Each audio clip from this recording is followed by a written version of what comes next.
नमस्कार, बहुत बहुत स्वागत है आप सभी का हमारे इस मॉर्निंग प्राइम टाइम शो नया सवेरा में। आपके साथ मैं हूं शहला निगार और मेरे साथ हैं मेरी सहयोगी आंचल गुलाटी गुंबर। शुक्रिया शैला। तो आज करगिल विजय दिवस पर उन तमाम साहसी वीरों को नमन करने का दिन है और पूरा देश आज उन्हें नमन कर रहा है उनके अदम्य शौर्य और साहस के लिए। जब हम बात करते हैं morning power packed prime time show नया सवेरा की, यहाँ हम आत्मनिर्भर होते हुए भारत की सर्वांगीण विकास की कुछ अहम तस्वीरें आपके साथ साझा करेंगे। साथ ही आज प्रधानमंत्री की मन की बात का भी कार्यक्रम है, किस तरह से उसका श्रवण करेंगे पूरे भारतवर्ष के लोग, ये भी हम करेंगे साझा। दिखाएंगे आपको खेल जगत में क्या कुछ हुआ खास, और साथ साथ करेंगे टेक टॉक, वर्ल्ड वॉच, हर वो बात जो कि आपके दिन को बनाने वाली है खास। तो चलिए शुरुआत करते हैं सुबह की सुर्खियों के साथ।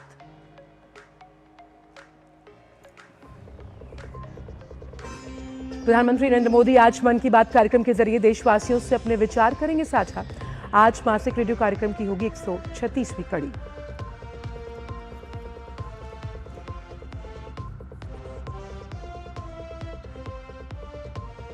प्रधानमंत्री नरेंद्र मोदी विकसित वाइब्रेंट विलेज प्रोग्राम 2026 के प्रतिभागियों से वीडियो कॉन्फ्रेंसिंग के जरिए करेंगे बातचीत। कार्यक्रम में 400 से अधिक युवा होंगे शामिल।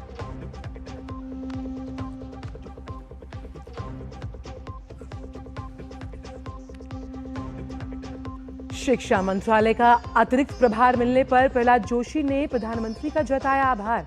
कहा, मोदी सरकार ने पिछले 12 वर्षों में शिक्षा के क्षेत्र में हासिल की हैं कई ऐतिहासिक उपलब्धियां।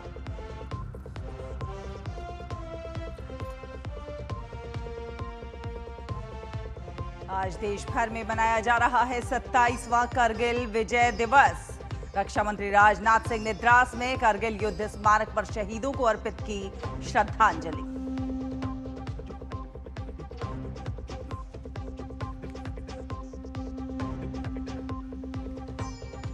भारत और जिम्बाब्वे के बीच तीसरा T20 आज 3 मैचों की सीरीज में भारत की 2-0 से अजय बढ़त। सीरीज क्लीन स्वीप करने के इरादे से मैदान पर उतरेगी टीम इंडिया। तो आपको बता दें कि प्रधानमंत्री नरेंद्र मोदी आज सुबह 11 बजे आकाशवाणी से मन की बात कार्यक्रम में देशवासियों से अपने विचार साझा करेंगे और मन की बात की कार्यक्रम की ये 136वीं कड़ी होगी। वहीं मन की बात सरकार का प्रमुख मासिक रेडियो कार्यक्रम है, जिसके माध्यम से प्रधानमंत्री देश भर से जो नागरिक हैं उनसे जुड़ते हैं। साथ ही प्रेरणादायक कहानियां, नवोन्मेषी विचार और सकारात्मक बदलाव लाने वाले जन नेतृत्व वाली जो पहले होती हैं उन्हें साझा करते हैं। पिछले महीने जून में प्रसारित मन की बात कार्यक्रम में प्रधानमंत्री मोदी ने देशवासियों से वर्षा जल की हर एक बूंद को बचाने और कैच द रेन अभियान के तहत पारंपरिक जल स्रोतों को पुनर्जीवित करने का आह्वान किया था। कार्यक्रम का प्रसारण आकाशवाणी और दूरदर्शन के समूचे नेटवर्क, AIR न्यूज वेबसाइट और news on air mobile app पर किया जाएगा और इसका प्रसारण AIR न्यूज, DD न्यूज, प्रधानमंत्री कार्यालय और सूचना एवं प्रसारण मंत्रालय के YouTube चैनलों पर भी किया जाएगा। हिंदी प्रसारण के तुरंत बाद आकाशवाणी प्रादेशिक भाषाओं में भी कार्यक्रम प्रसारित करेगा।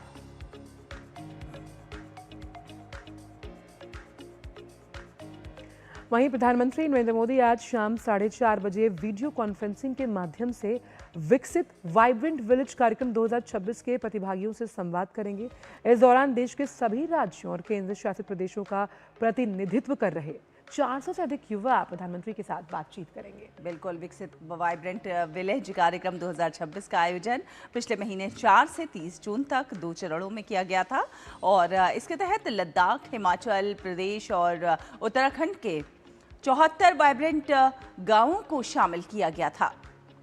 कार्यक्रम के लिए प्रतिभागियों का चयन देशव्यापी ऑनलाइन क्विज प्रतियोगिता के माध्यम से किया गया है, जिसमें 3 लाख से अधिक युवाओं ने भाग लिया। कार्यक्रम के दौरान प्रतिभागियों ने स्थानीय समुदायों के साथ रहकर स्वच्छता अभियान, सरकारी योजनाओं के प्रति जागरूकता अभियान और युवा सम्मेलन, सांस्कृतिक आदान प्रदान, वृक्षारोपण, मिनी मॉडल पंचायत जैसी गतिविधियों में भी भाग लिया। उन्होंने स्थानीय कारीगरों से संवाद किया और सामरिक दृष्टि से महत्वपूर्ण संस्थानों का भी दौरा किया। इस पहल के माध्यम से युवाओं को सीमावर्ती क्षेत्रों की सामाजिक, आर्थिक परिस्थितियों, सांस्कृतिक विरासत और विकास की संभावनाओं को निकट से जानने का अवसर मिला। साथ ही सामुदायिक भागीदारी, राष्ट्रीय एकता और सीमावर्ती गांवों के सामरिक महत्व के प्रति उनकी समझ भी और मजबूत हुई है। तो 400 से अधिक युवा करेंगे संवाद। तो आइए समझने की कोशिश करते हैं कि आखिर विकसित वाइब्रेंट विलेज प्रोग्राम क्या है, उसका उद्देश्य क्या है। तो विकसित वाइब्रेंट विलेज प्रोग्राम 2026 का उद्देश्य और शुरुआत सीमावर्ती गांवों में युवाओं की भागीदारी को बढ़ाने के नजरिए के साथ हुई है। राष्ट्र निर्माण में युवाओं को किस प्रकार से सक्रिय भागीदार बनाया जाए, ये इसका एक मुख्य उद्देश्य है। और राष्ट्रीय एकता और सतत विकास को बढ़ावा देना, साथ साथ सीमाई क्षेत्रों की वास्तविकताओं से युवाओं को जोड़ना इसका महत्व है, इसका बेहद जरूरी जो उद्देश्य है। आपको बता दें कि भारत के सीमावर्ती गांवों का समग्र विकास लक्ष्य है और माय भारत ने कार्यक्रम का शुभारंभ किया है। हिमाचल, उत्तराखंड और लद्दाख में इसका आयोजन 2 चरणों में आयोजित हुआ और 7 दिवसीय एक पूरा कार्यक्रम। 400 प्रतिभागियों ने इसमें ओवरऑल भाग लिया। 3 लाख युवाओं में से इसका चयन हुआ है, जो 400 प्रतिभागियों ने इसमें भाग लिया है। तो युवाओं की सहभागिता 100 सीमावर्ती गांव में युवाओं की भागीदारी को सुनिश्चित किया गया ताकि स्थानीय समुदाय हैं उनसे युवा जो है वो संवाद कर पाएं।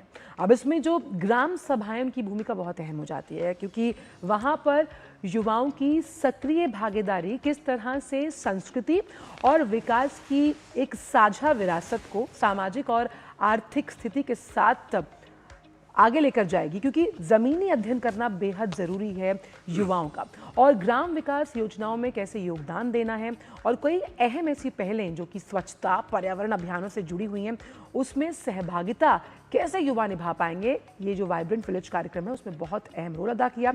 अब इसमें वृक्षारोपण और स्थानीय गतिविधियों में भी भागीदारी जो युवाओं की है वो कैसे सुनिश्चित की जाएगी, वो इस वाइब्रेंट विलेज कार्यक्रम से लगातार पुरजोर तरीके से आगे बढ़ी। और नेशन फर्स्ट चैलेंज जिम्मेदार नागरिकों को बढ़ावा देने के लिए जो अभियान है शैला, ये कैसे स्वदेशी उत्पादों को आगे लेकर जाएगा, उसके महत्व को रेखांकित करता है और कहीं ना कहीं स्वदेशी उत्पाद अपनाने का एक संदेश देता हुआ ये नजर आता है। प्राकृतिक खेती को किस प्रकार से और ज्यादा बेहतर बनाया जा सके, टिकाऊ जीवन शैली को बढ़ावा देने के लिए हम जानते हैं कि प्राकृतिक खेती बहुत ज्यादा महत्वपूर्ण है, उस दिशा में भी प्रयास है। स्थानीय पर्यटन को बढ़ावा देने की पहल है और ईंधन संरक्षण और सार्वजनिक परिवहन पर लगातार जोर दिया जा रहा है। रणनीतिक और राष्ट्रीय इसका महत्व है। सीमावर्ती गाँव के सामरिक महत्व की जानकारी आम जन तक पहुंचाई जा रही है। युवाओं और सीमाई जो समुदायों के रिश्ते हैं और ज्यादा इससे मजबूत होते हुए नजर आते हैं। अब इसमें आईटीबीपी और गृह मंत्रालय का जो सहयोग है, जो सामंजस्य बिठाया जाता है, वो अहम रोल अदा करता है, क्योंकि 2047 तक विकसित भारत के निर्माण के तौर पर इस पहल को और इस पूरे कार्यक्रम को कैसे युवाओं को राष्ट्र निर्माण से जोड़ना है, ये उसकी एक अहम कड़ी है। और सीमावर्ती क्षेत्रों के विकास को कैसे इस कार्यक्रम से नई गति मिलेगी और युवा सहभागिता की जो एक पूरी राष्ट्र भावना है, जो राष्ट्रीय एकता से ओतप्रोत है, वो कितनी ज़्यादा मजबूत होगी। वाइब्रेंट विलेज कार्यक्रम इसी बात को कहीं ना कहीं स्थापित करता हुआ और मार्ग प्रशस्त करता हुआ नजर आता है। बिल्कुल, और आगे बढ़ेंगे। आपको बता दें कि केंद्र सरकार के तमाम आश्वासनों और केंद्रीय शिक्षा मंत्री के पद से धर्मेंद्र प्रधान के इस्तीफे के बाद अब जंतर मंतर पर चल रहा जो आंदोलन है वो समाप्त हो गया है और सरकार का ये कहना है कि छात्रों की चिंताओं को गंभीरता से सुनते हुए संवाद के माध्यम से समाधान निकाला गया है। और सरकार का ये दावा है आंचल के शिक्षा व्यवस्था में पारदर्शिता और परीक्षा प्रणाली को और अधिक मजबूत बनाने के लिए जो आवश्यक सुधारों की प्रक्रिया चल रही थी वो आगे भी जारी रहेगी, ताकि जो छात्रों का विश्वास है और भविष्य वो कहीं ना कहीं दोनों ही सुरक्षित रह सके। और वहीं राष्ट्रीय राजधानी में आयोजित संयुक्त प्रेस कॉन्फ्रेंस में केंद्रीय मंत्री जेपी नड्डा, डॉक्टर जितेंद्र सिंह और सीजेपी के प्रतिनिधि मौजूद रहे। केंद्रीय स्वास्थ्य मंत्री जेपी नड्डा ने कहा कि सरकार प्रदर्शनकारी छात्रों के खिलाफ दर्ज सभी पुलिस मामलों को वापस लेगी। एफआईआर निरस्त करने की लिखित पुष्टि भी जल्द जारी की जाएगी। साथ ही ये बताया कि कथित पेपर लीक विवाद से जुड़ी घटनाओं में जान गंवाने वाले छात्रों के परिवारों को अधिकतम संभव मुआवजा देने की प्रक्रिया भी शुरू की जाएगी। जेपी नड्डा ने यह भी कहा है कि सरकार छात्र समुदाय की चिंताओं के समाधान के लिए पूरी तरह से प्रतिबद्ध है और बातचीत के जरिए समाधान निकालना ही उसकी प्राथमिकता है।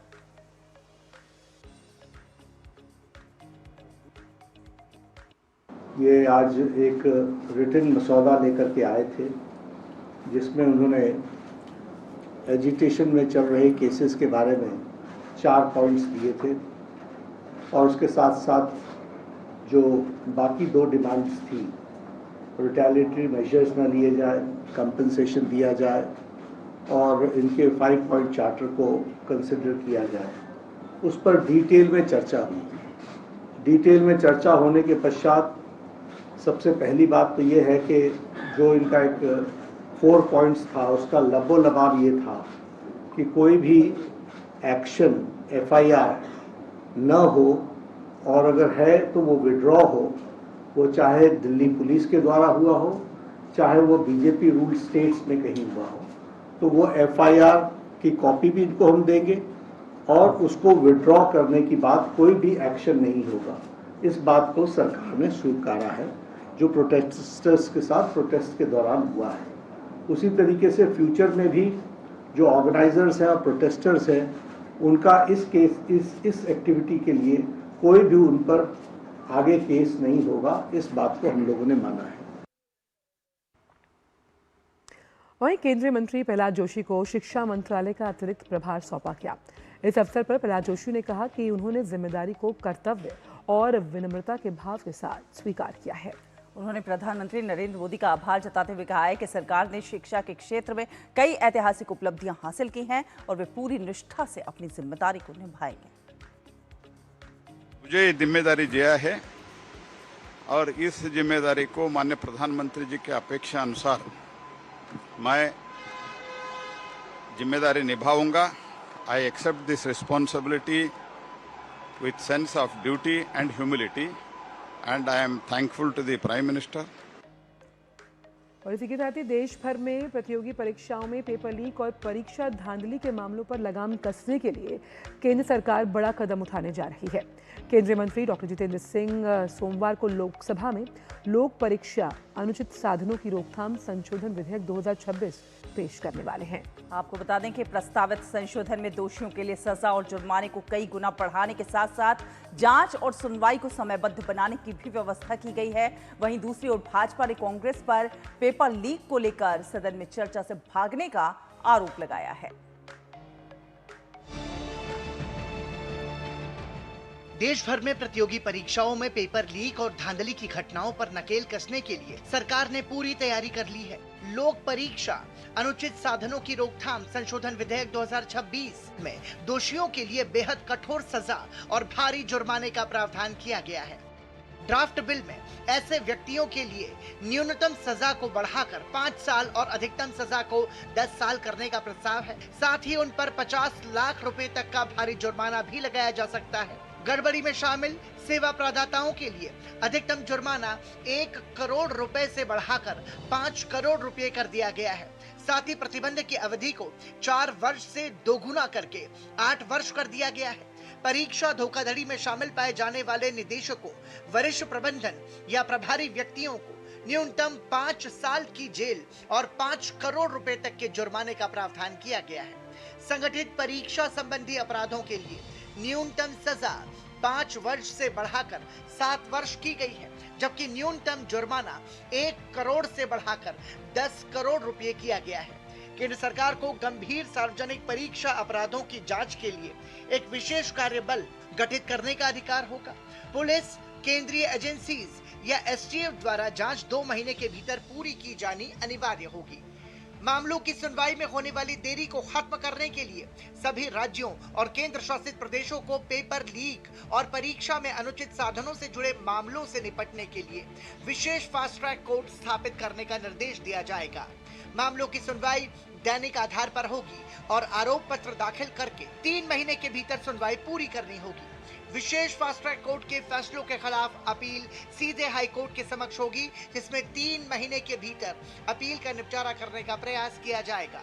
अपील आमतौर पर 30 दिन के भीतर दायर की जानी चाहिए। विशेष मामलों में इसे 90 दिनों तक बढ़ाया जा सकता है। वहीं दूसरी ओर पेपर लीक के मुद्दे पर राजनीतिक बयानबाजी भी तेज हो गई है। भारतीय जनता पार्टी के प्रवक्ता सुधांशु त्रिवेदी ने आरोप लगाया कि सरकार परीक्षा प्रणाली को पारदर्शी और सुरक्षित बनाने के लिए प्रतिबद्ध है, लेकिन कांग्रेस और राहुल गांधी इस मुद्दे पर छात्रों को भड़काने का काम कर रहे हैं। उन्होंने ये भी आरोप लगाया कि विपक्ष संसद में इस विषय पर सार्थक चर्चा से बच रहा है और उसका उद्देश्य समाधान के बजाय राजनीतिक टकराव को बढ़ाना है। नेता प्रतिपक्ष राहुल गांधी जी विगत कई दिनों से दिल्ली में भिन्न भिन्न स्थानों के ऊपर भिन्न भिन्न प्रकार के भड़काऊ बयान देते हुए दिखाई पड़ रहे हैं, मगर संविधान के द्वारा निर्धारित स्थान संसद पर चर्चा से भाग रहे हैं। ये दर्शाता है कि इनका उद्देश्य व्यवस्था और समाधान ढूंढना नहीं, अराजकता और घमासान ढूंढना है। प्रतियोगी परीक्षाओं की निष्पक्षता और पारदर्शिता देश भर के लाखों छात्रों की प्रमुख मांग है। ऐसे में यदि प्रस्तावित संशोधन विधेयक संसद से पारित होता है तो पेपर लीक और परीक्षा माफिया पर कानूनी शिकंजा और मजबूत होगा। अब सभी की नजर संसद में इस विधेयक की पेशी और उस पर होने वाली चर्चा पर टिकी है। ब्यूरो इनपुट के साथ दिल्ली से शैलेंद्र मिश्र की रिपोर्ट, डीडी न्यूज। और संवाददाता शैलेंद्र मिश्र हमारे साथ जुड़ रहे हैं, इसी पर और ज्यादा जानकारी उनसे लेते हैं। शैलेंद्र, पेपर लीक और नकल माफियाओं पर नकेल कसने की पूरी तैयारी है सरकार की और सोमवार को संसद में बिल भी पेश किया जा सकता है। देखिए पहला अब ये बिल लोकसभा में लिस्टेड हो गया है। लोकसभा की जो सोमवार की कार्रवाई है उसमें इसे सूचीबद्ध किया जा चुका है, तो सोमवार को हम देखेंगे कि संसद में लोकसभा में इस बिल को दोपहर में पेश किया जाएगा और सरकार की एक कोशिश है कि उसी दिन इस पर चर्चा कराकर इसे पारित कराने की कोशिश की जाए। हम जानते हैं कि जो चर्चा परीक्षा को लेकर, व्यवस्था को लेकर एक चर्चा भी सरकार तैयार है, इस पर विपक्ष अपने अलग अलग तरह से राजनीतिक बयान देकर संसद को बाधित करने की कोशिश कर रहा था। अब ये देखना होगा कि सोमवार को क्या इस विधेयक पर चर्चा के बहाने इस पूरे मुद्दे पर चर्चा होगी या फिर अलग अलग चर्चा की मांग होगी कि विधेयक जब पेश हो तब चर्चा हो और बाकी चर्चा अलग से हो। इस पर देखने वाली बात होगी। लेकिन आप देखिए कि ये जो विधेयक है जिसको कैबिनेट में पारित किया गया था और अब सोमवार को इसे संसद के पटल पर रखा जा रहा है, इसकी कोई बहुत मांग भी नहीं हुई थी और सरकार ने एक स्टेप आगे जाकर 2024 का जो कानून था उसमें और बदलाव करने के लिए संशोधन विधेयक लाने का फैसला किया है। और यहाँ ये जानना समझना जरूरी है कि 3 दशकों में तमाम जो पेपर लीक हुए उसके बावजूद 2024 में एक विधेयक पारित किया गया प्रधानमंत्री नरेंद्र मोदी की अगुवाई में। उससे पहले की सरकारों ने चर्चा तो की लेकिन इस तरह का कोई कानून आगे बढ़ाने की तरफ आगे नहीं बढ़े थे। 1986 में राजीव गांधी ने इस बात की चर्चा की थी, उसके बाद तमाम कांग्रेस की सरकारें आई, यूपीए की सरकारें आई, लेकिन पेपर लीक रोकने के लिए उसमें सख्त प्रावधानों के लिए कोई कानून बनाने की पहल नहीं हुई थी। 2024 में प्रधानमंत्री नरेंद्र मोदी की अगुवाई में एक कानून बना जिसमें 7 साल और 10 साल संगठित अपराधों की सजा की बात हुई, जुर्माना भी 1 करोड़ किया गया। अब बदली हुई परिस्थितियों में ये समझा गया है कि इस जुर्माने को कई गुना बढ़ाया जाए, 10 करोड़ तक किया जाए और हर स्टेप पर अगर कोई कहीं पर भी इसमें शामिल होता है तो उसको सजा दी जाए, ये उसकी जवाबदेही तय की जाए और न्याय के कटघरे में उसे खड़ा किया जाए। इसके साथ ही साथ इसमें जो 2 महत्वपूर्ण बातें हैं कि एक स्पेशल टास्क फोर्स होगी जो पूरी तरह से इसको देखेगी कि कहीं पर भी पेपर लीक की घटना ना हो और अगर इस तरह की कोई घटना होती है तो जल्द से जल्द जवाबदेही तय करने के लिए नियत समय में जांच हो, फास्ट ट्रैक कोर्ट में ये मामला जाए और उसकी तुरंत सुनवाई हो जिससे कि छात्रों को न्याय मिल सके और दोषियों को जल्द से जल्द सजा मिल सके। तो ये अपने आप में देखिए संशोधित कानून का जो प्रावधान है वो बहुत सख्त है और सिर्फ कानून की बात नहीं है। अब सरकार ने परीक्षा के जो भविष्य की जो परीक्षाएं होंगी उसमें तकनीक का ज्यादा से ज्यादा इस्तेमाल करने का फैसला किया है। कंप्यूटर बेस्ड एग्जाम्स होंगे, सिर्फ नीट परीक्षा की बात नहीं। आप देखिए कि तमाम परीक्षाएं, 15 से ज्यादा परीक्षाएं जो सरकार प्रवेश परीक्षा के लिए या फिर नौकरियों के लिए कराती है वो फुल प्रूफ हो, उसमें किसी तरह की गड़बड़ी की कोई संभावना न हो, इसके लिए पूरे फ्रेमवर्क को तैयार किया गया है। और हम देखें कि उसकी सफलता पहले ही मिल चुकी है। नीट की पूरी परीक्षा बिल्कुल अच्छे तरीके से हुई और तमाम रेलवे की परीक्षा हो या फिर अन्य विभागों की परीक्षा हो या अन्य प्रवेश परीक्षा हो उनको हम देख रहे हैं कि सफलतापूर्वक बिना जी। किसी गड़बड़ी के संपन्न जी। कराया गया। तो अब देखना होगा कि सोमवार को क्या रुख रहता है विपक्षी दलों का संसद के अंदर। लेकिन शैलेंद्र, जिस तरह से प्रहलाद जोशी को अतिरिक्त प्रभाव दिया गया है शिक्षा मंत्रालय का, अब ऐसे में ये जो दौर है शिक्षा व्यवस्था, खासतौर पर जब हम पेपर लीक की बात करते हैं, आमूलचूल परिवर्तन से इस वक्त आगे बढ़ रही है। ऐसे में प्रहलाद जोशी ने साफ तौर पर कहा कि वो अपने कर्तव्यों का निर्वहन बहुत जिम्मेदारी के साथ करेंगे। तो आगे का जो रास्ता है वो किस तरह का रहेगा?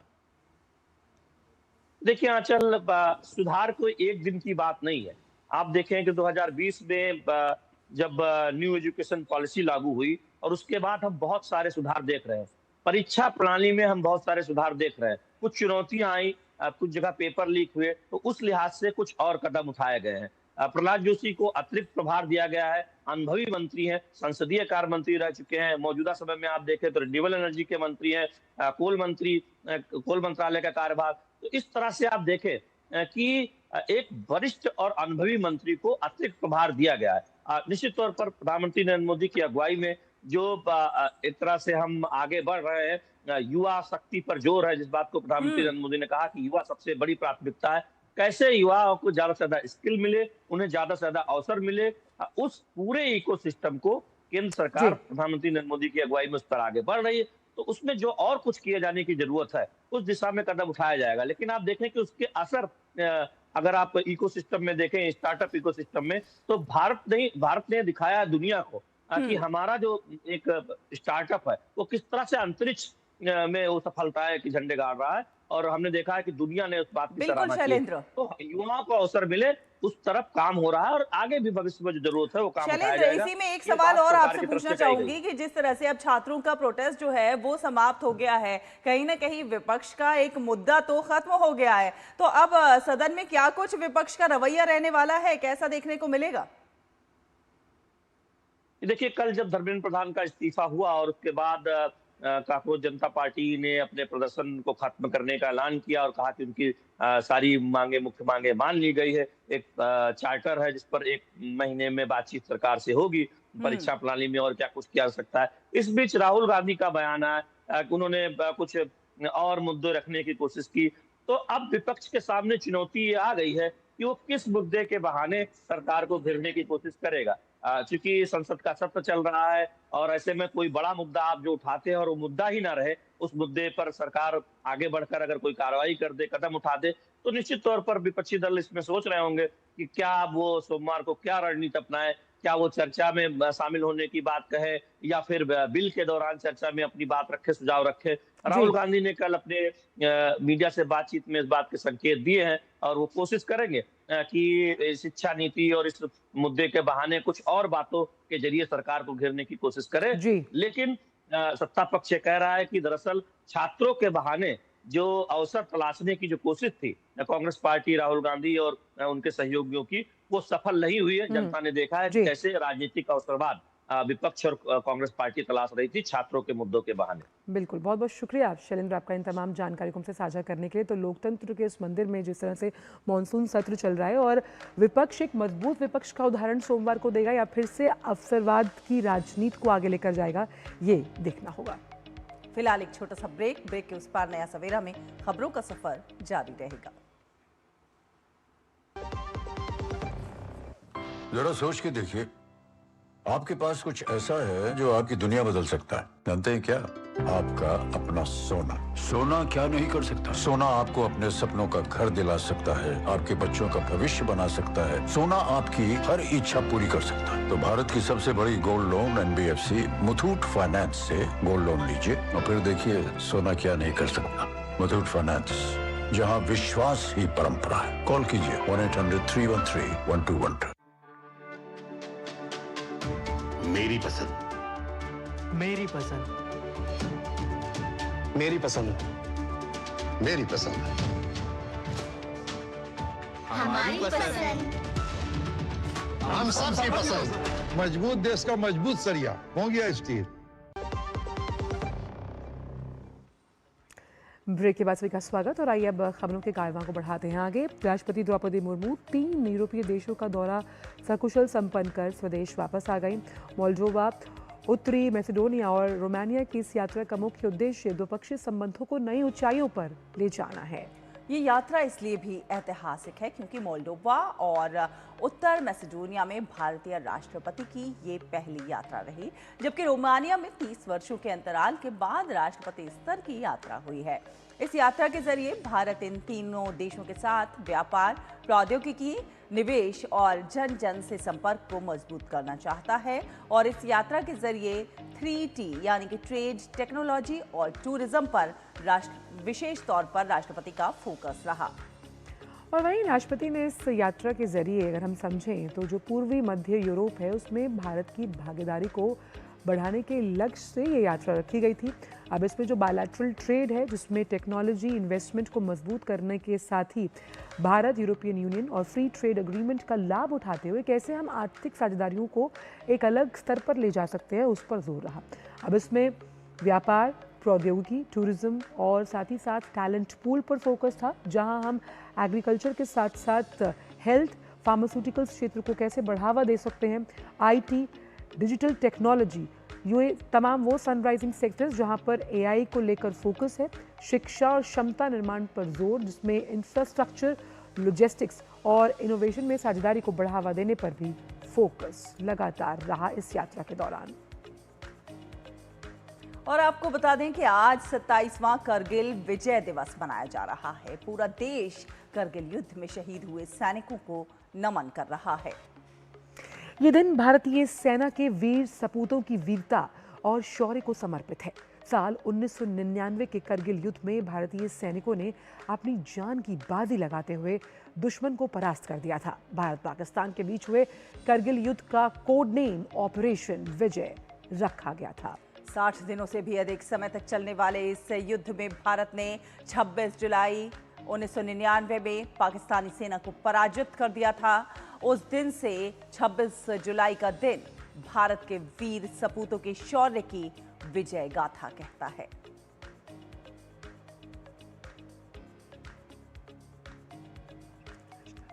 तो कुछ सीधी तस्वीरें हम आप तक पहुंचा रहे हैं कि इस प्रकार से देश के वीर सपूतों के शौर्य और जज्बे को नमन किया जा रहा है, श्रद्धांजलि अर्पित की जा रही है।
तो 27वें करगिल विजय दिवस की पूर्व संध्या पर रक्षा मंत्री राजनाथ सिंह ने द्रास स्थित करगिल युद्ध स्मारक पहुंचकर शहीदों को श्रद्धांजलि अर्पित की और इस दौरान उन्होंने शौर्य विजय यात्रा को संबोधित करते हुए देश की सुरक्षा और सेना की तैयारियों पर बड़ा संदेश दिया है।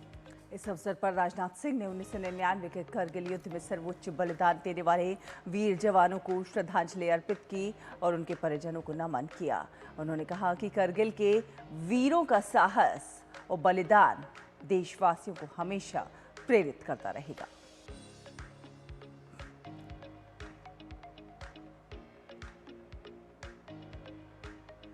तो देश भर में मनाया जा रहा है 27वां करगिल विजय दिवस, जहां शूरवीर और जो मां भारती के सपूत हैं उन्हें पूरा देश नमन कर रहा है।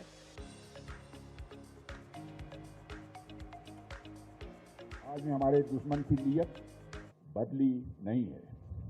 वो आज भी प्रॉक्सी वार और घुसपैठ जैसे गंदे हथकंडे अपनाता है। मुझे पूरा विश्वास है कि हमारी सेना ऐसी किसी भी चुनौती के लिए पूरी तरह से तैयार है। और हमारे प्रधानमंत्री के नेतृत्व में हमारी सरकार ने भी इस बात का पर्याप्त ध्यान दिया है कि हमारे सैनिकों का मनोबल कभी भी कम नहीं होना चाहिए। हमने आधुनिकीकरण पर विशेष बल दिया है। और रक्षा मंत्री का सख्त संदेश है कि भारत की सुरक्षा से कोई समझौता नहीं हो सकता और लगातार रक्षा क्षेत्र में आधुनिकीकरण के साथ जो रक्षा उत्पाद हैं उनके प्रोडक्शन को बढ़ाया जा रहा है। साथ ही साथ ये भी कहा रक्षा मंत्री ने कि दुश्मन की नीयत नहीं बदली और सेना हर चुनौती के लिए तैयार है। तो सेना के आधुनिकीकरण पर लगातार सरकार का विशेष जोर है, इसलिए डिफेंस प्रोडक्शन को ज़्यादा से ज़्यादा आत्मनिर्भर यानी कि सेल्फ रिलायंट बनाने के इस मार्ग को सरकार लगातार प्रशस्त कर रही है। प्रॉक्सी वॉर और घुसपैठ का मुंह तोड़ जवाब देने की माकूल ताकत भारतीय सेना में है। और आजकल कहीं ना कहीं आधुनिकीकरण के साथ साथ स्वदेशीकरण पर भी लगातार जोर दिया जा रहा है और जिस प्रकार से अधिकतर उत्पाद जो है और सेना के उपकरण भारत में ही निर्मित हो, इस पर भी लगातार काम किया जा रहा है। भारत सरकार का मेड इन इंडिया पर लगातार जोर है। तो भारत की सुरक्षा से कोई समझौता नहीं हो सकता, रक्षा मंत्री राजनाथ सिंह ने दो टूक में ये साफ कर दिया। और आज जब पूरा देश करगिल के शहीदों को श्रद्धांजलि दे रहा है, उन वीर सपूतों के बलिदान को याद कर रहा है, उनके अदम्य साहस और शौर्य को याद कर रहा है, जिसकी वजह से ऑपरेशन विजय अपने विजय पताका को फहराने में कामयाब हुआ था। तो करगिल के शहीदों को श्रद्धांजलि दी जा रही है और रक्षा मंत्री राजनाथ सिंह ने वीरों के परिवारों से मिलकर उनको नमन किया है और उनसे मुलाकात भी की है। और इस अवसर पर रक्षा मंत्री ने सख्त संदेश भी दिया है। और आपको बता दें, ये सीधी तस्वीरें हैं जिस प्रकार से करगिल युद्ध के शूरवीरों को नमन करते हुए उन्हें पुष्पांजलि अर्पित की जा रही है। और हमारे संवाददाता कुछ देर में जुड़ेंगे द्रास से। ये तस्वीरें बताती हैं शैला कि वो 1999 का वक्त, जब हमने देखा था कि किस तरह से दुश्मन ने भारत में घुसने की कोशिश की और उसका मुंह तोड़ जवाब भारतीय सेना द्वारा दिया गया। और आज उसी 27वें करगिल विजय दिवस पर हम देख रहे हैं कि कैसे उनके बलिदान और शौर्य को पूरा विश्व, पूरा देश याद कर रहा है, क्योंकि उन बहादुर सैनिकों के जो परिवार हैं, जिस तरह का बलिदान उन्होंने माँ भारती के लिए दिया है, पूरा देश सदैव उनका ऋणी रहेगा। और करगिल युद्ध के शूरवीरों को नमन करने की ये गाथा बताती है कि भारत जो है, वो भारतीय जो सेना है वो शौर्य बलिदान का प्रतीक है। द्रास से हमारे संवाददाता अक्षय डोंगरे इस वक्त जुड़ रहे हैं।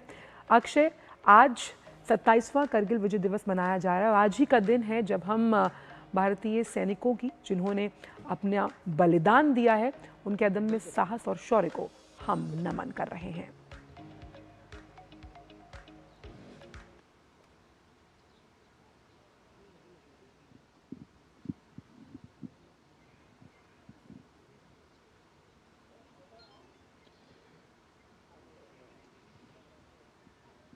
कैसे?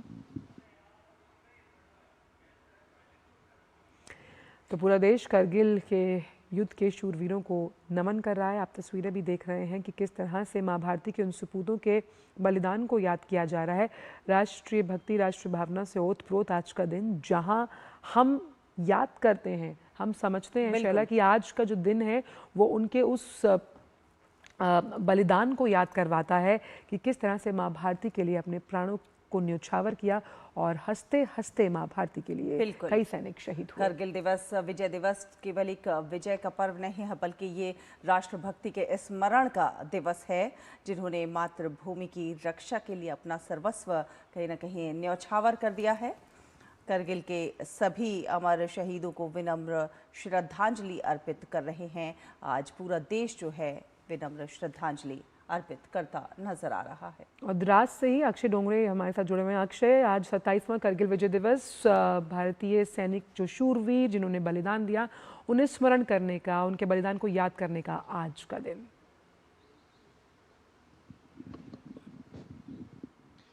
इस वक्त हम द्रास में मौजूद है, जहां पर कारगिल वॉर मेमोरियल है। यहाँ पर सुबह से ही काफ़ी सीनियर अफसर्स का आना शुरू हो चुका है। सब अब यहाँ पर आकर रीत लेंगे, यानी कि जो शहीद है देश के, उनको सम्मान दे रहे हैं। मेरे राइट हैंड साइड पे अगर आप देखेंगे तो अमर जवान ज्योति भी एक यहाँ पर है, और उसके अलावा यहाँ पर उन सभी शहीदों के नाम लिखे हुए हैं जिन्होंने कारगिल की जंग में अपना सर्वोच्च बलिदान दिया। अगर कुल मिलाकर संख्या की बात की जाए तो 545 एक तरह से हमारे तमाम तरह के जो लोग थे, चाहे वो इंडियन आर्मी से हो, इंडियन एयरफोर्स से हो, बीएसएफ से हो, या फिर सिविलियंस भी जो एक तरह से वॉर एफर्ट में हमारी सेनाओं की मदद कर रहे थे, उन्होंने अपना सर्वोच्च बलिदान दिया। लेकिन इसमें सबसे बड़ा अगर एक तरह से देखा जाए, कैजुअलिटी के फिगर देखी जाए, तो 545 में से 537 इंडियन आर्मी की एक तरह से कैजुअलिटीज़ हुई थी, वो शहीद हुए थे। उसके अलावा 5 इंडियन एयरफोर्स के पर्सनल, 1 बीएसएफ के जवान और 2 सिविलियंस भी इस जंग में उन्होंने अपना सर्वोच्च बलिदान दी है। लेफ्ट हैंड साइड पे आप देखेंगे तो वही वो अमर जवान ज्योति है जो यहाँ पर लगातार जलती रहती है उन सभी वीरों के सम्मान में जिन्होंने अपना बलिदान इन चोटियों पर दिया। आप देख सकते हैं कि किस तरह से इन पहाड़ों पे, जहाँ पर ऑलरेडी ऑक्सीजन बहुत ज़्यादा कम रहती है, ऊंचाई बहुत रहती है, बर्फ़ काफ़ी ज़्यादा पड़ती है, यहाँ पर लगातार 365 दिन 20 से भी कई बार कम साल के जवान अपनी जान की बाजी लगाकर देश की सुरक्षा करते हैं। अगर बात की जाए यहाँ की एक तरह से क्लाइमेट की, तो वो इतना ज़्यादा मुश्किल है कि दुनिया के सबसे ज़्यादा मुश्किल इलाकों में से इसको माना जाता है, और फिर भी एक तरह से यहाँ पर हमेशा देश की सुरक्षा के लिए जवान डटे रहते हैं, जवान लगे रहते हैं और देश की सुरक्षा लगातार करते रहते हैं। तो आज वही दिन है जो 27 साल पूरे हो रहे हैं कारगिल वॉर के, कारगिल विजय दिवस के तौर पर इसे मनाया जाता है। लेकिन उसी के साथ हमें ये हमेशा याद रखना चाहिए कि जो जीत थी उसके लिए हमें एक बड़ी कीमत अदा करनी पड़ी, न सिर्फ हमें एक तरह से सोल्जर्स के तौर पे, बल्कि जो खास तौर पे अगर बात की जाए नेक्स्ट ऑफ किन, यानी कि उन शहीदों के परिवार वाले, वो आज तक उस एक तरह से जो लॉस था उससे आज भी उभर नहीं पाए हैं, और हमेशा उनका जो सर्वोच्च बलिदान था सोल्जर्स का, जवानों का, ऑफिसर्स का, इंडियन एयरफोर्स पर्सनल का, उसकी ही बदौलत आज हम सुरक्षित है। आज हमारी जो एक तरह से अखंडता, संप्रभुता है, उसके ऊपर कोई आँच नहीं आती है। चलिए, बहुत बहुत धन्यवाद अक्षय, हमारे साथ जुड़ने के, हमारे दर्शकों से ये साझा करने के लिए। बढ़ते आगे और बात करते हैं मौसम की। मौसम विभाग ने मध्य महाराष्ट्र और ओडिशा में आज अत्यधिक बारिश का रेड अलर्ट जारी कर दिया है। छत्तीसगढ़, गुजरात, कोंकण और गोवा में भी अगले 2 दिन के दौरान तेज बारिश की संभावना है। तटीय आंध्र प्रदेश, पूर्वी मध्य प्रदेश, पश्चिम बंगाल के गंगाई क्षेत्र, हिमाचल प्रदेश, जम्मू कश्मीर, लद्दाख, झारखंड, उत्तराखंड, पश्चिमी राजस्थान और उत्तर पूर्वी भारत के कुछ हिस्सों में कल तेज बारिश होने के आसार हैं। अंडमान और निकोबार द्वीप समूह, आंध्र प्रदेश और उत्तरी आंतरिक कर्नाटक, तमिलनाडु, पुडुचेरी और कराईकल में सोमवार तक बिजली चमकने और तेज हवाओं के साथ बारिश का पूर्वानुमान भी लगाया गया है। वहीं बिहार, तटीय कर्नाटक, जम्मू कश्मीर, लद्दाख, झारखंड, केरल, माहे ओडिशा, दक्षिण आंतरिक कर्नाटक और तेलंगाना में भी कल इसी तरह की स्थिति रहने का अनुमान है। तो कई राज्यों में बारिश का रेड अलर्ट जारी किया गया है। हिमाचल प्रदेश, जम्मू कश्मीर, लद्दाख, झारखंड में भी तेज वर्षा के आसार हैं। तो मौसम अपडेट हम आप तक पहुंचा रहे हैं। कई राज्यों में बारिश का रेड अलर्ट।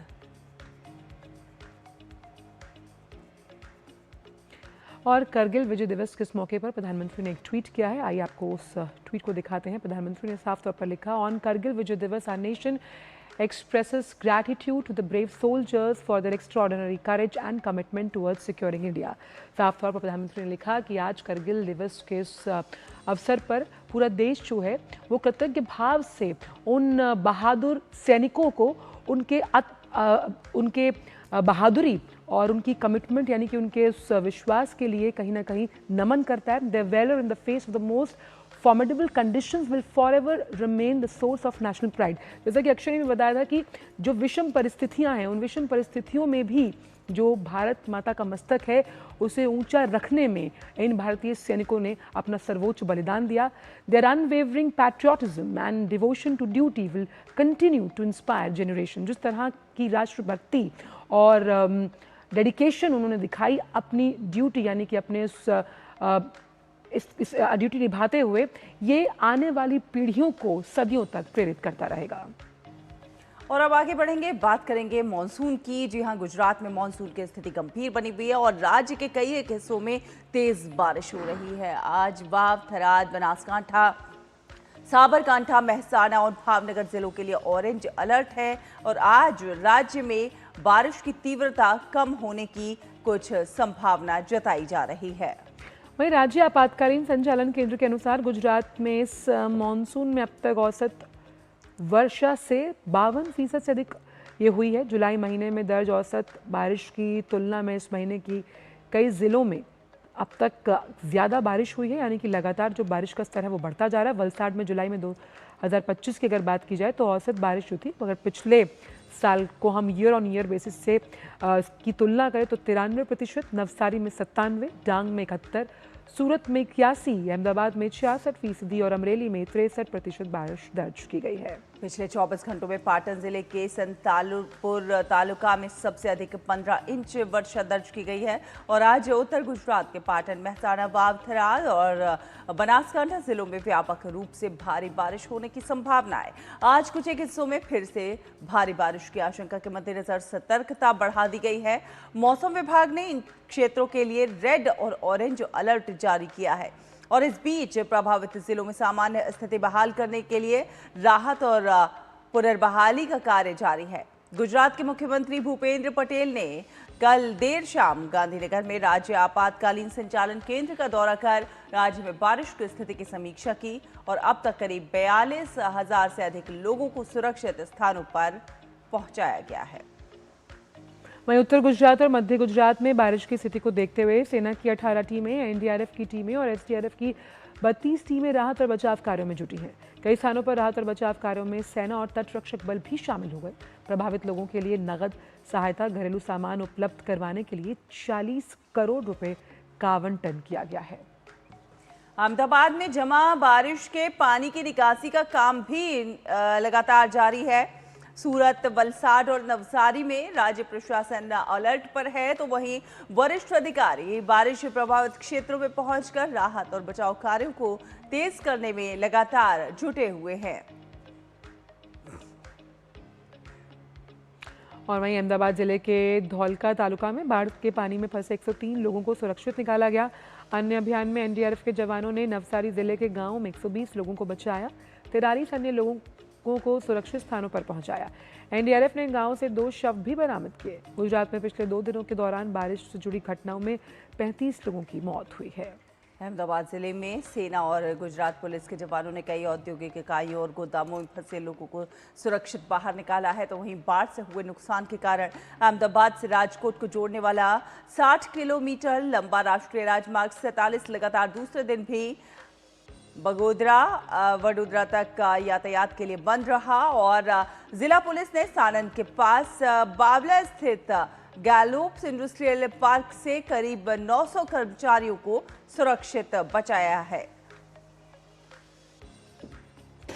यहाँ पर बावड़ा में है और ये गैलोप्स इंडस्ट्रियल पार्क, इसमें करीब कल की स्थिति में 900 जितने लोग फंस गए थे। अंदर 40 से 50 कंपनियां और मजदूर वर्ग के लोग भी हैं और सभी वर्ग के लोग अंदर फंसे हुए हैं। लेकिन डिस्ट्रिक्ट एडमिनिस्ट्रेशन और पुलिस ने मिलकर अंदर जो जरूरी सामान था वो सब भी पहुंचवा दिया था कल। अभी तक 900 में से 500 जितने लोगों को लिया गया है, बाहर ला दिया गया है। आर्मी की टीमें, coast guard, NDRF, SDRF, local police with the help of tractors, छोटी बोट्स, ये सब लगे हुए हैं और लोगों को धीरे धीरे करके लाया जा रहा है। रेस्क्यू की कामगिरी चालू है। कल से हमारी टीम इसके अंदर कामगिरी कर रही है, तो हमने कल कम से कम 250-300 आदमी रेस्क्यू करके निकाले हैं और आज के टाइम पे आज भी 70 से 80 आदमी हमने बाहर निकाले हैं। और वहीं केंद्रीय मंत्री सीआर पाटिल और कैबिनेट मंत्री नरेश पटेल ने नवसारी में बाढ़ प्रभावित क्षेत्रों का दौरा किया। उन्होंने सोनावाड़ी, भाटा, बिलीमोरा, उंडाच, चिखली, रिवरफ्रंट सहित कई इलाकों का जायजा लिया है। इस दौरान दोनों नेताओं ने प्रभावित लोगों से बातचीत की है और मौके पर पहुंचकर क्या कुछ जमीनी स्थिति है उसकी समीक्षा भी की है। बहुत बड़ा नुकसान बारिश के कारण हुआ है। अलग अलग गांव में जाकर उसको देख रहे हैं। डेप्यूटी सीएम श्री हर्ष संघवी जी और कलेक्टर ऑफिस में हमने वहाँ भी एक मीटिंग अभी की है। माननीय गुजरात के मुख्यमंत्री श्री भूपेंद्र भाई पटेल और श्री डेप्यूटी सीएम श्री हर्ष संघवी जी ने जो लास्ट टाइम सूरत में भी जो ऐलान किया था उसी तरह यहाँ भी मदद करने के लिए हमने उनसे कहा है और मुझे विश्वास है कि सरकार की ओर से जल्दी से ये निर्णय हो जाएगा। और पाटन से ही इस खबर पर जुड़ रहे हैं हमारे संवाददाता भरत चौधरी। भरत, गुजरात की अगर बात की जाए तो कई नदियों का जो जलस्तर बढ़ा हुआ है उसकी वजह से बाढ़ की स्थिति है। ऐसे में जो राज्य प्रशासन है वो किस तरह से राहत और बचाव कार्य को लेकर मिशन मोड में काम कर रहा है? जी, जो हवामान विभाग की जानकारी, गुजरात के नॉर्थ क्षेत्र में भारी बारिश हो रही है। 3 दिन से लगातार बारिश के कारण ग्रामीण इलाके प्रभावित हुए हैं। पाटन डिस्ट्रिक्ट के सांतलपुर और अदलपुर तहसील में 15 इंच से ज्यादा बारिश हुई है।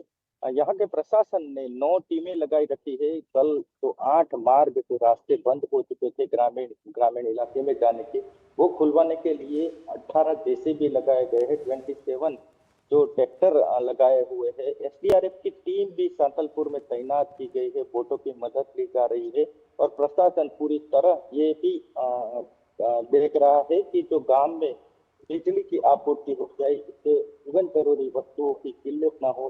कल 16 गांव में जो बिजली बंद थी, आज 5 टीमें लगाई गई है। इनमें से 10 से ज्यादा गाँव में बिजली की आपूर्ति भी की गई है। खास करके जो सरहदी इलाके है पाटन के, राजनपुर, सांतलपुर और पास के जिले बनासकांठा, वाव, थराद में भी जो ग्रामीण इलाके है इसके रास्ते में पानी का भराव है और उसको दूर करने के लिए सतत जो प्रशासन लोगों को हिदायत भी दे रहा है कि आप पानी भराव के क्षेत्र में न जाए और वो पानी कम करने के लिए जेसीबी हिताची मशीनों की भी मदद ली जा रही है। भारत, कहीं ना कहीं आज जो है, आज भी बारिश की जो है संभावना जताई गई है, लेकिन तीव्रता कुछ कम होने के आसार जो है वो बताए जा रहे हैं। किस तरह से वहां पर जो जल जमाव है उसे हटाने के प्रयास किए जा रहे हैं और कब तक स्थिति पूरी तरह से साफ होती हुई नजर आएगी?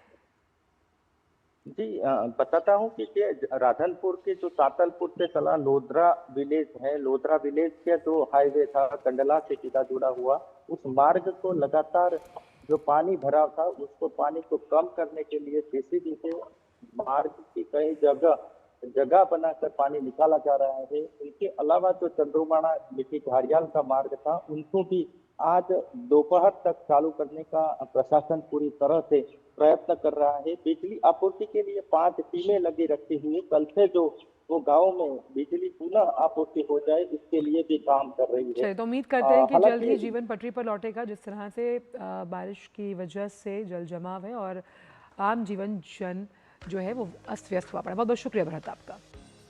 आगे बढ़ेंगे, बात करेंगे असम की। तो असम में बाढ़ की स्थिति में हल्का सा सुधार जरूर देखने को मिल रहा है, लेकिन संकट जो है वो अभी भी बरकरार है, क्योंकि राज्य में बाढ़ से मरने वालों की संख्या बढ़कर अब 66 हो गई है। और इस बीच केंद्रीय मंत्री सर्बानंद सोनोवाल ने शिवसागर के राहत शिविरों का दौरा किया है, हालात का जायजा भी लिया है। उन्होंने असम की बाढ़ की स्थिति को बेहद गंभीर बताते हुए कहा है कि केंद्र और राज्य सरकार मिलकर प्रभावित लोगों की हर संभव सहायता उपलब्ध करा रही है। एनडीआरएफ, एसडीआरएफ और स्थानीय प्रशासन राहत और बचाव कार्य में लगातार जुटे हुए हैं।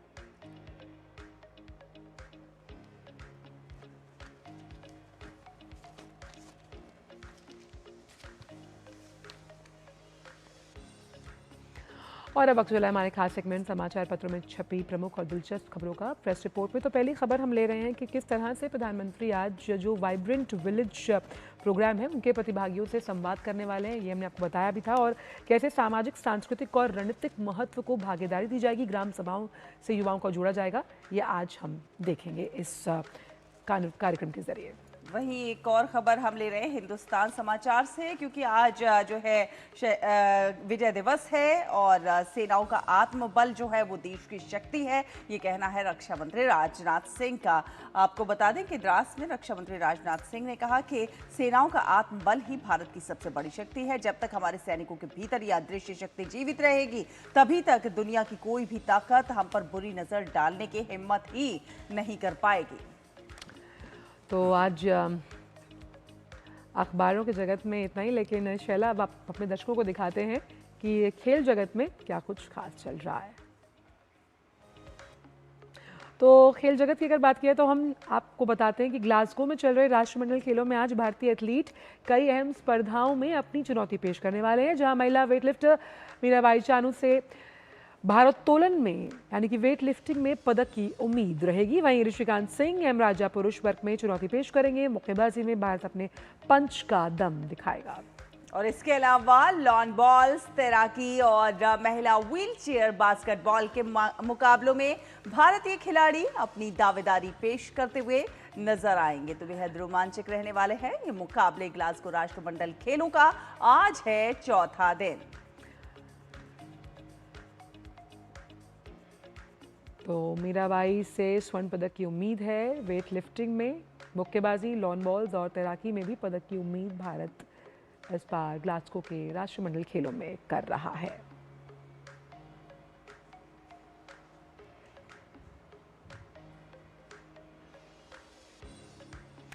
और आइए अब बात करते हैं एक दिन एक उत्सव से जुड़ी हुई, जहां लद्दाख की समृद्ध बौद्ध सांस्कृतिक विरासत और आध्यात्मिक परंपरा का प्रतीक टकथोक तिशु महोत्सव श्रद्धा और उल्लास के साथ मनाया जा रहा है। आपको बता दें कि लेह जिले के सती गांव स्थित ऐतिहासिक टकथोक मठ में आयोजित इस 2 दिवसीय उत्सव में पारंपरिक छाम नृत्य, धार्मिक अनुष्ठान और बौद्ध संस्कृति की अनूठी छटा देखने को मिल रही है। आपको दिखाते हैं ये विशेष रिपोर्ट। लेह जिले के सक्ती गांव स्थित ऐतिहासिक टकथोक मठ में 2 दिवसीय टकथोक तिशु महोत्सव श्रद्धा और पारंपरिक उल्लास के साथ मनाया जा रहा है। तिब्बती बौद्ध धर्म की निंगमा परंपरा से जुड़ा ये मठ लद्दाख का एकमात्र प्रमुख निंगमा मठ है। मान्यता है कि 8वीं शताब्दी में गुरु पद्मसंभव ने यहाँ की प्राकृतिक गुफा में साधना की थी, जिसके कारण यह स्थल बौद्ध श्रद्धालुओं के लिए अत्यंत पवित्र माना जाता है। महोत्सव का मुख्य आकर्षण भिक्षुओं द्वारा प्रस्तुत पारंपरिक छाम मुखौटा नृत्य है। रंग बिरंगे परिधानों और विशिष्ट मुखौटों के साथ प्रस्तुत ये नृत्य गुरु पद्मसंभव के विभिन्न स्वरूपों और बौद्ध दर्शन के मूल सिद्धांतों का प्रतीक माना जाता है। बौद्ध मान्यताओं के अनुसार ये नृत्य नकारात्मक शक्तियों पर अच्छाई की विजय, शांति, समृद्धि और मानव कल्याण का संदेश देता है। उत्सव के दौरान विशेष प्रार्थनाएं, धार्मिक अनुष्ठान और मंत्रोच्चार आयोजित किए जाते हैं, जिनमें श्रद्धालु बड़ी आस्था के साथ भाग लेते हैं।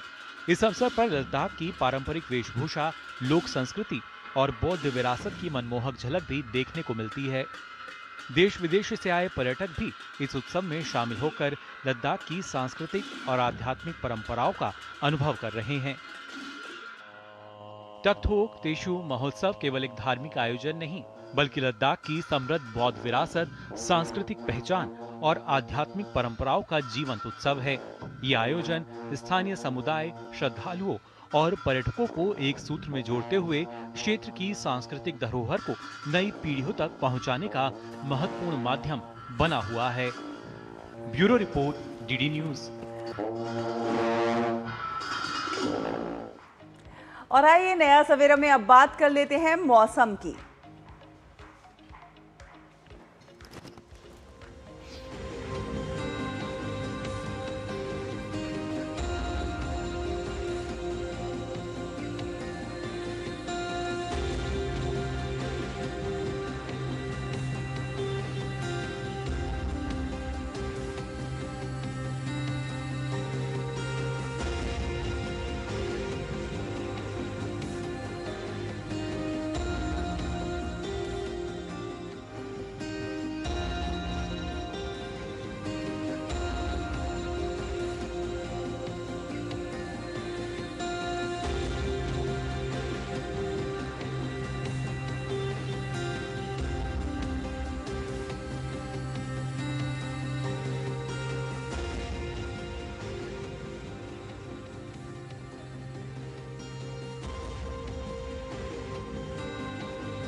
और इसी के साथ नया सवेरा में अब वक्त आ गया है आपसे विदा लेने का, लेकिन जाने से पहले आपको दिखाते हैं काजीरंगा के नेशनल पार्क से कुछ तस्वीरें।